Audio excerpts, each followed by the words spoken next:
Samantala, naiproklama na si dating Vice President Leni Robredo bilang bagong alkalde ng Naga City sa Camarines Sur. At may ulat on the spot si Salima Refran. Salima?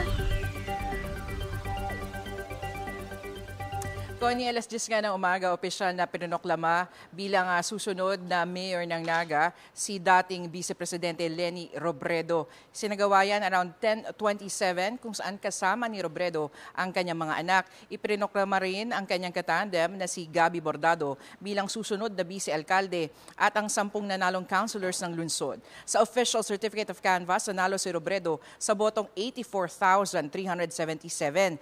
91.65% yan ng lahat ng bumoto sa lungsod. Sabi ni Robredo, bilang mayor, pagtitibayin niya ang good governance, transparency, accountability, people empowerment, and involvement. Nais raw niyang ipagpatuloy ang mga nasimulan sa Office of the Vice President na nasusukat ang mga proyekto at ang mga resulta nito dito sa Naga City. Sa aspeto naman ng magandang showing ng mga kinampanya niyang sina Senator Kiko Pangilinan, Bam Aquino, Akbayan at ML Party List, sinabi niyang lubos ang kanyang kasiyahan sa magandang resulta ng mga boto. Dahil raw sa survey, minanage nila noon ang kanilang expectations. Pero higit raw dito naging resulta. Patunay raw ito na matibay pa rin ang kanilang base, nandyan pa rin ang suporta sa kanilang movement at buo pa rin at hindi nawala ng pag-asa ang tao matapos nga raw ang 2022 elections. Assurance daw ito na naghahanap pa rin ang publiko ng maayos na namumuno.